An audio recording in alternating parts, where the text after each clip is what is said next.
Hello, good evening, my dear student. Today we are going to learn the twins, the poem from the textbook of 10th class. This is a very humorous poem, and this poem is written by the poet Henry Sambrook Lee. Let's see what kind of humorous incident occur in this poem. बघूया कवितेमध्ये कोणत्या प्रकारचे कवीने humorous incident mention केलेले आहेत. तर सर्वात प्रथम बघूया in form and feature face and लिम.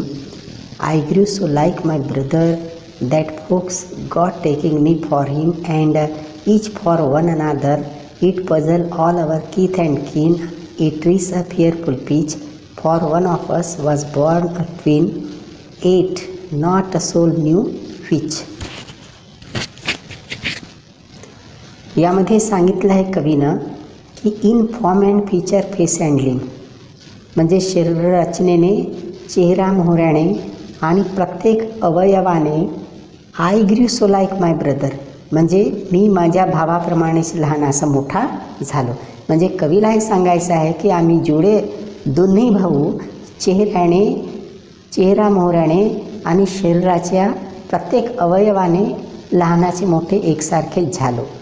आणि त्यामुळे that folks got taking me for हिम. आणि त्यामुळे काय व्हायचं की लोक, फोक्स मीन्स लोक, गॉट टेकिंग मी फॉर हिम तर त्याच्याऐवजी मलाच समजण्याची चूक लोक करत असत.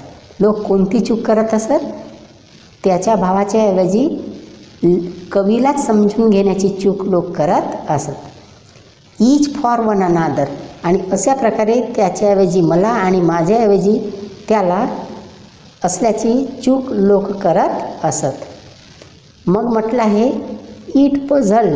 इट म्हणजे त्यांचे सारखेपणा, त्यांच्या सारखेपणा. Confuse, puzzle means confuse all their Keith and Keen. त्यांचा हा एकसारखेपणा त्यांच्या नातेवाईकांना कन्फ्यूज करत असे. It reach a fearful pitch आणि अशा प्रकारे त्यांच्या सारखेपणा. इट हा कशासाठी आला आहे? त्यांच्या सारखेपणा, सिमिलॅरिटीसाठी आला आहे, रिसेम्बलन्ससाठी आलेला आहे. तर हा त्यांच्या सारखेपणा, त्यांच्या रिसेम्बलन्स फार टोकापर्यंत घेऊन जात असे. आणि वन ऑफ अस इथं अस आला आहे तर असच्या ऐवजी काय घेऊया? Them. One of them was born a twin. त्यांच्यापैकी एक हा ट्विन जन्माला आलेला होता. At not us no not even single person knew who was. कोण आहे हे कोणत्याही एका व्यक्तीला माहीत नव्हतं. अशा पद्धतीनं कवीनं इथं सांगितलेलं आहे. आता इथं प्रश्न तयार झाला आहे. प्रश्न काय आहे? In what aspect were the brothers alike. ते दोन्ही भाऊ कोणत्या संदर्भात एकसारखे होते? तर आपण म्हणूया in form and feature face and लिम अशा पद्धतीनं. हां, आता इथं आय आहे तर आयच्या ऐवजी आपण काय करूया? ही. आणि इथं माय आहे तर मायच्या ऐवजी हीच घेऊया. तर कवितेमध्ये जिथं जिथं सर्वनाम आले असतील तर त्या सर्वनामामध्ये योग्य त्या पद्धतीने आपल्याला बदल करूनच उत्तर लिहायचे असते. हे नेहमीसाठी लक्षात असू द्यावे. आता पुढे बघूया. पुढे सेकंड स्टँजा बघूया.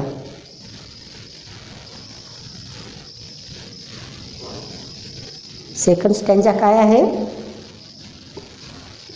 सेकंड स्टँजा आहे one day to make the matter worse. आणि विशेष करून तुम्हाला एक सांगतो आहे, मार्च 2018मध्ये हीच कविता बोर्डाच्या परीक्षेमध्ये आलेली होती. तर बघूया या कवितेला चांगल्या पद्धतीने आपण समजून घेऊया. One day to make the matter वर्स.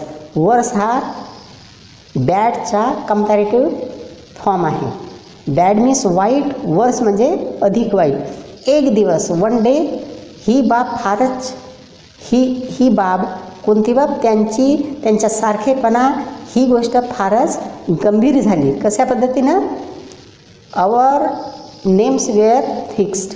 आता आपण अवरच्या ऐवजी काय म्हणू? Their. THEIR. Their names were fixed. जेव्हा त्यांचे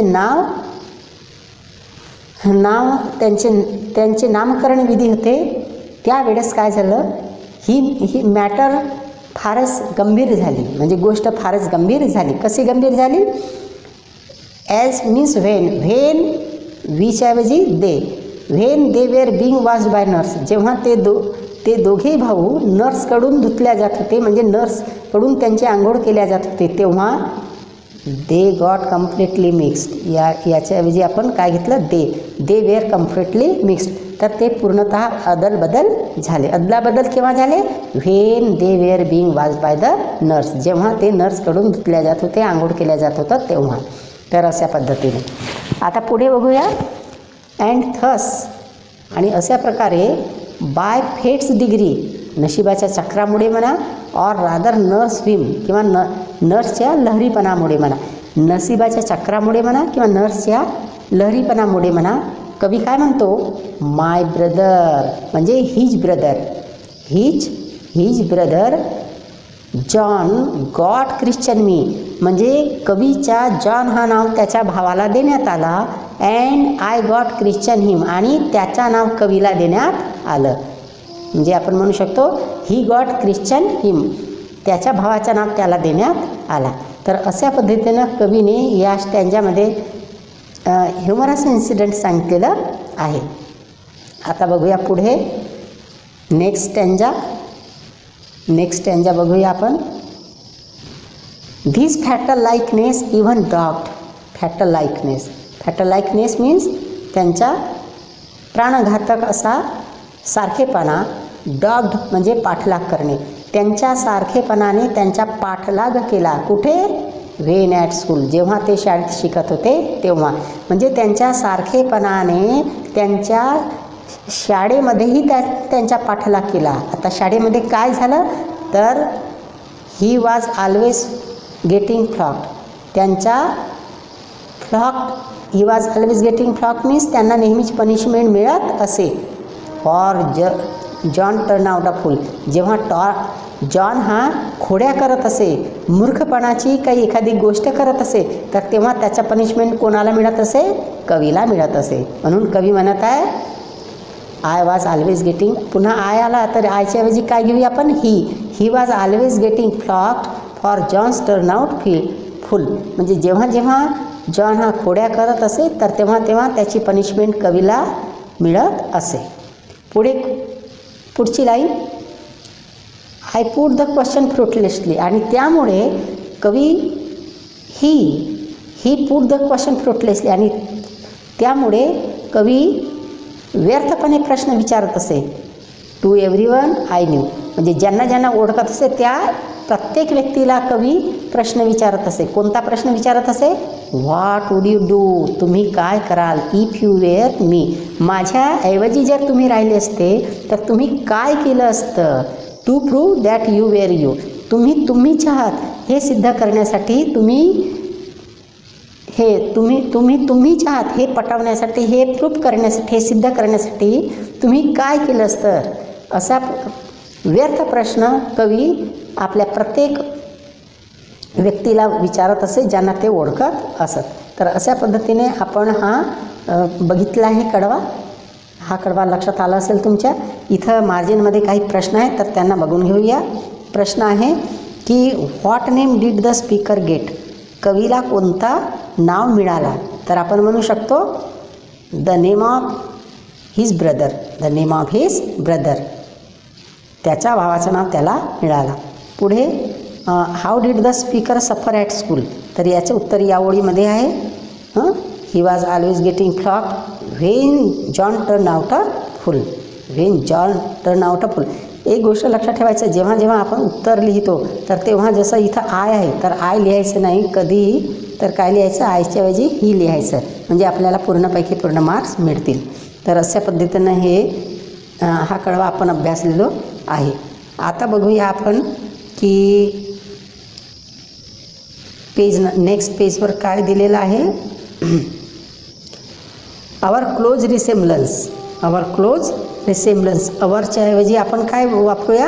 THEIR, देअर क्लोज रिसेम्बलन्स, म्हणजे त्यांच्या अगदी एकसारखेपणा, त्यांची सिमिलॅरिटी टर्न द टाईड, म्हणजे बिकट परिस्थिती निर्माण केली. ऑफ माय डोमेस्टिक लाईफ, मायच्या ऐवजी हिज डोमेस्टिक लाईफ, म्हणजे त्यांच्या सारखेपणामुळे त्यांच्या खाजगी जीवनात फार मोठी बिकट परिस्थिती निर्माण झाली. आलं लक्षात? त्यांच्या सारखेपणामुळे त्यांच्या आयुष्यामध्ये फार मोठी, त्यांच्या खाजगी जीवनामध्ये फार बिकट परिस्थिती निर्माण झाली. पुढे म्हटलं आहे समहाऊ, म्हणजे कसे तरी. माय इंटेंडेड ब्राईड म्हणजे हिज इंटेंडेड ब्राईड म्हणजे काय, त्यांची नियोजित नववधू, त्यांची पूर्वनियोजित नववधू ही काय झाली, बिकेम हिज ब्रदर्स वाईफ. इथं पुन्हा माय आला आहे, तर मायच्या ऐवजी he became his brother's wife, म्हणजे त्यांनी नियोजित केलेली त्यांची नववधू त्यांच्या भावाची पत्नी झाली, असा याचा अर्थ आहे. तर हे आता तुम्हाला समजलं असेल. आता पुढे बघूया. इन फॅक्ट, खरं पाहता, year after year the same absurd mistake went on. तर वेंट ऑन म्हणजे होत गेल्या. अशा प्रकारे मिस्टेक्स म्हणजे चुका वर्षानुवर्षा होत गेल्या. आणि शेवटी कोणती चूक झाली हे कवी सांगत आहे की व्हेन ही डाईड, जेव्हा ते मरण पावले, जेव्हा कवी मरण पावले, तर नेबर्स केम म्हणजे शेजारी आले आणि त्यांनी काय केलं, ब्युरीड ब्रदर जॉन, त्यांच्या भावालाच दफन केलं. तर अशा पद्धतीने ही फार ह्युमरस कविता आहे, फार विनोदी कविता आहे. याच्यामध्ये सांगितलं आहे की व्हॉट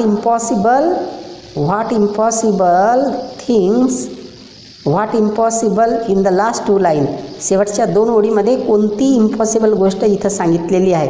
तर ही इम्पॉसिबल गोष्ट सांगितली आहे की व्हेन, इथं आयच्या ऐवजी काय वापरू आपण, व्हेन ही डाईड म्हणजे when poet died the neighbours came and buried his brother John, शेजारी आले आणि त्यांच्या भावाला जॉनलाच दफन केलं. अशा पद्धतीनं आपण ही हेनरी सॅमब्रूक लीने लिहिलेली द ट्विन ही कविता अभ्यासून घेतलेली आहे. मला पूर्णतः आशा आहे की आपल्याला ही कविता अक्षरशः पूर्णतः समजलेली असेल.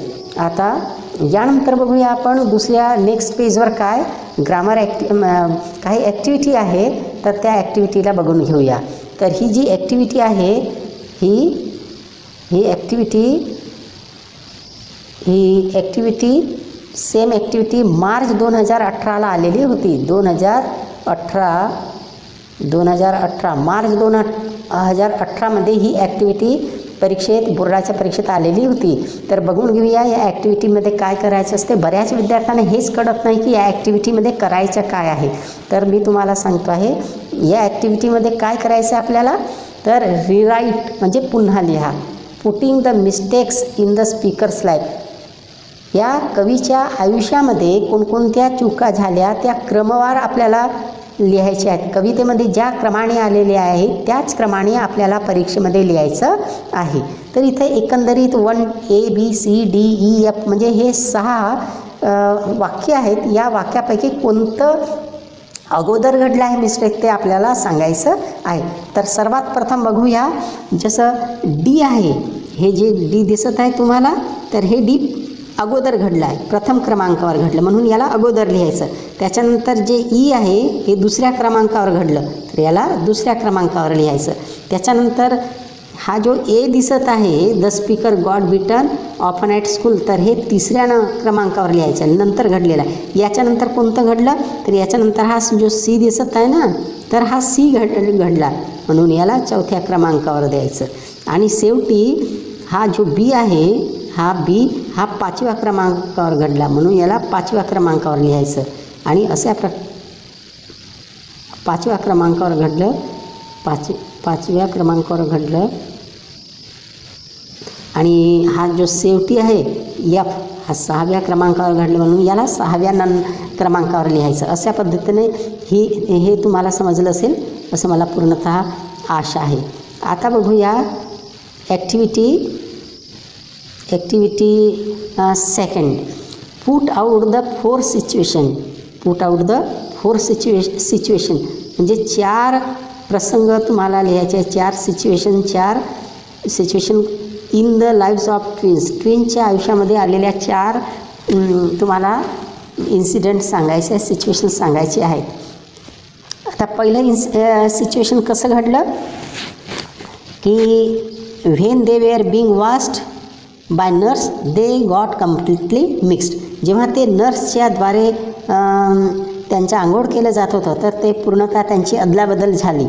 हा पहिला इन्सिडेंट. दुसरा इन्सिडेंट कसा आहे की when John turn out a fool at the time poet was always getting flogged. जेव्हा जॉन हा खोड्या करायचा तर तेव्हा त्याची पनिशमेंट कोणाला मिळायची? कवीला मिळायची. तर हे second incident. Third incident, poets intended bride become his brother's wife. Poets intended bride becomes his brother's wife. आणि त्याच्यानंतर आपण लिहू शकतो शेवटचा की when poet died the neighbour came and buried brother John. तर अशा पद्धतीने हे 4 इन्सिडेंट आपण सांगू शकतो. नाव next activity, complete the web diagram. यामध्ये पोएट युजेस ह्युमर टू. कवीने विनोदाचा वापर केला. कशासाठी केला? टू क्रिएट लॉफर म्हणजे हास्य निर्माण करण्यासाठी, आणि टू रिड्यूस बोरिडम आपल्याला जे बोर वाटते ते कमी करण्यासाठी कवीने ह्युमरचा उपयोग केला. याखेरीज आपण असं सांगू शकतो याच्यामध्ये की release tension, RELEASE release tension. Release tension means कोणत्याही प्रकारचं जे टेन्शन असते, तणाव असते तर ते कमी करणे. त्याच्यानंतर आपण म्हणू शकतो free from the routine life.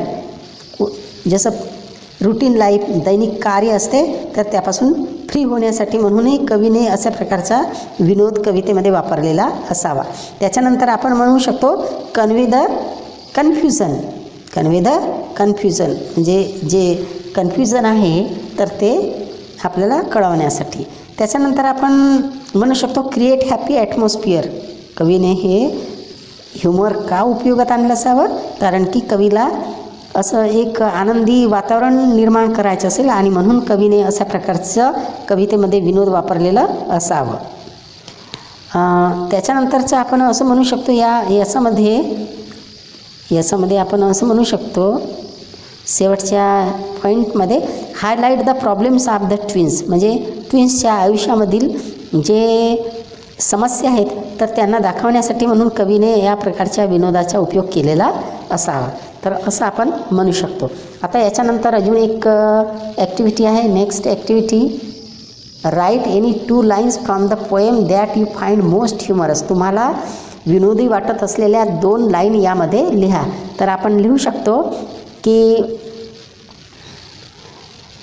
When poet was always getting flogged for John turn out a फूल.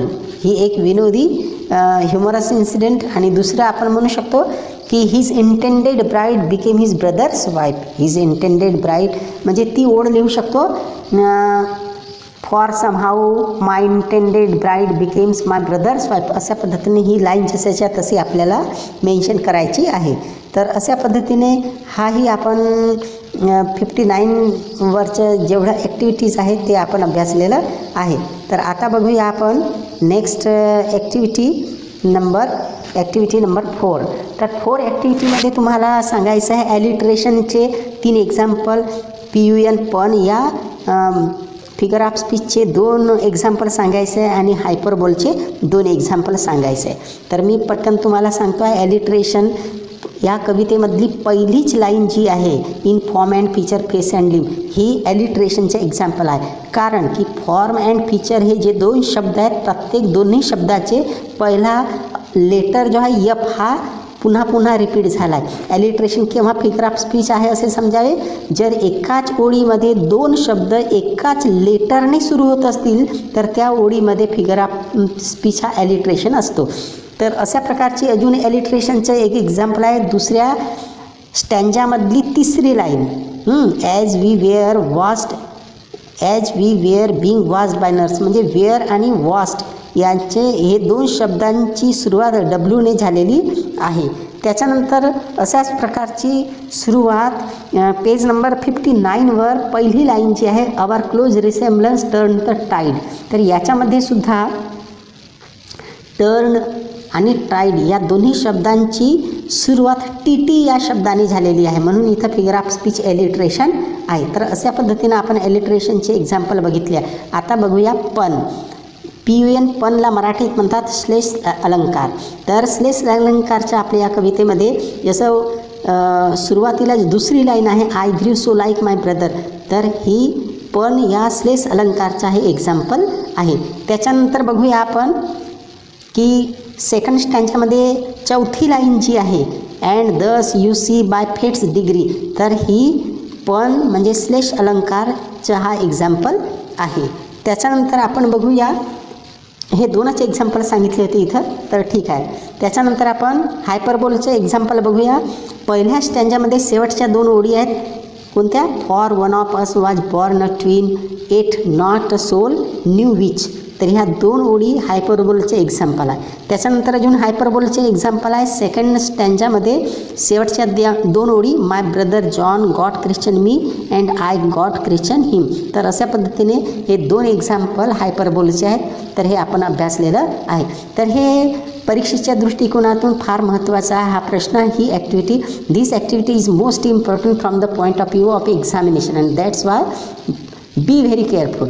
आता बघूया नेक्स्ट ॲक्टिव्हिटी. नेक्स्ट ॲक्टिव्हिटी काय आहे, pick out from the poem set of words that generally go together, म्हणजे आपल्याला या कवितेमधून असे दोन शब्द वापरायचे आहेत, घ्यायचे आहेत, जे नेहमीच सोबतच वापरले जातात. जसं किथ अँड किन हे सोबतच वापरले जातात. तर तसंच फॉर्म अँड फीचर, कवितेच्या सुरुवातीलाच फॉर्म अँड फीचर आहे, तर हेही नेहमी वापरलं जाते. फेस अँड लिव्ह हे सुद्धा सोबतच वापरलेलं जाते. त्याचप्रमाणे अजून काही किथ अँड किन हे नेहमी सोबतच वापरलेलं जाते. आणि आपण म्हणू शकतो टर्न द टाईड हे सुद्धा सोबतच वापरलेलं जाते. तर अशा पद्धतीनं काही शब्द आपण सांगितलेले आहे. तर परीक्षेच्या दृष्टिकोनातून ही ॲक्टिव्हिटीसुद्धा फार महत्त्वाची आहे, याला विसरू नये. आणि शेवटी 7 ॲक्टिव्हिटी आहे, write the appreciation of the poem, reference to all the points mention on page number 5. आता पहिल्या कवितेमध्ये टीनेजर्स प्रेयरमध्ये अप्रिसिएशन ऑफ पोएमचे काही 8 मुद्दे सांगितलेले होते, परंतु बदलत्या आपल्या ॲक्टिव्हिटी शीटमुळे आता 8 पैकी फक्त आपल्याला 5च मुद्दे लिहायचे आहेत. आणि 5 मुद्दे कोणकोणते आहेत, तर सगळ्यात प्रथम टायटल लिहायची आहे. सगळ्यात प्रथम आपल्याला काय लिहायचं आहे, टायटल लिहायचं आहे. आणि टायटल लिहून झाल्याच्या नंतर जसं या कवितेच्या फिगर ऑफ अप्रिसिएशन ऑफ पोएममध्ये 5 मुद्दे असतात. पहिल्या 2 मुद्द्याला अर्धा मार्क असतो. त्याच्यानंतरचा जो तिसरा मुद्दा असतो रायमिंग पेअर्स, रायमिंग स्कीम असतो, तर रायमिंग स्कीमला 1 मार्क असतो. त्याच्यानंतर फिगर ऑफ स्पीच असतो, यालासुद्धा 1च मार्क असतो. आणि त्याच्यानंतर थीम किंवा central idea of the poem हा 5वा मुद्दा असतो, तर त्याच्यावर 2 मार्क्स असतात. अशा पद्धतीने एकंदरीत अप्रिसिएशन ऑफ पोएम हा 5 मार्काचा प्रश्न दिलेला असतो. या 5 पैकी 5चाही मार्क आपल्याला मिळवता येऊ शकतात. कारण की टायटलवर मार्क कपू शकत नाही, पोएटवर मार्क कपू शकत नाही, रायमिंग स्कीमवर मार्क कपू शकत नाही. आता रायमिंग स्कीम काय याचा या कवितेमध्ये, तर ABABCD आहे. यमक जुळणाऱ्या जेव्हा शब्द असतात कवितेमध्ये, तर तेव्हा रायमिंग स्कीम असते. अन्यथा जे यमक जुळणाऱ्या नसले शब्द, तर तेव्हा आपण लिहायचं this poem is written in the free words. परंतु या कवितेमध्ये रायमिंग पेअर आहेत, यमक जुळणारे शब्द आहेत, म्हणून इथं आपण म्हणू शकतो रायमिंग स्कीम आहे ABABCD अशा पद्धतीनं. आणि त्याच्यानंतर फिगर ऑफ स्पीच काय, तर आपण बघितलंच आहे, ॲलिट्रेशन आहे, पण आहे, हायपरबोल आहे, अशा पद्धतीने ही 3 फिगर ऑफ स्पीच आहेत, लक्षात ठेवायचं. आणि शेवटचा मुद्दा आहे की central idea of the poem. तर आपण म्हणू शकतो की this is the humorous poem. ही कविता कशी आहे, ह्युमरस पोएम आहे, विनोदी पोएम आहे. Poet and his brother were twins, कवी आणि कवीचा भाऊ हे ट्विन्स असतात. So their life become troublesome, आणि त्यामुळे त्यांचे आयुष्य कसे होते, ट्रबलसम होते, फार म्हणजे ट्रबल होते, काही त्यांच्या आयुष्यामध्ये त्रासजनक काही त्यांचे आयुष्य होते. And humorous in various ways, आणि अनेक दृष्टीने त्यांचे जीवन फार विनोदी होत जाते. आपण म्हणू शकतो इन दिस पोएम द आयरनी डेपिक्टेड इन द पोएम, या कवितेमध्ये कवीने आयरनीचा उपयोग केलेला आहे. त्याचप्रमाणे the incident in the poems are pretty hilarious. आणि या कवितेमध्ये जे काही इन्सिडेंट सांगितले आहे तर ते फारच आपल्याला हिलॅरियस म्हणजे हास्यास्पद किंवा आनंदी करणारे आहेत. तर अशा पद्धतीनं आपण या कवितेचं central idea of the poem लिहू शकतो. तर मला वाटते ही कविता आपल्याला पूर्णतः समजली असेल. I hope you understand very well this poem. Thank you very much for watching my video. I would like you to share, like and subscribe this channel please. यासोबतच सगळ्यांचा निरोप. तोपर्यंत नमस्कार. Thank you very much once again.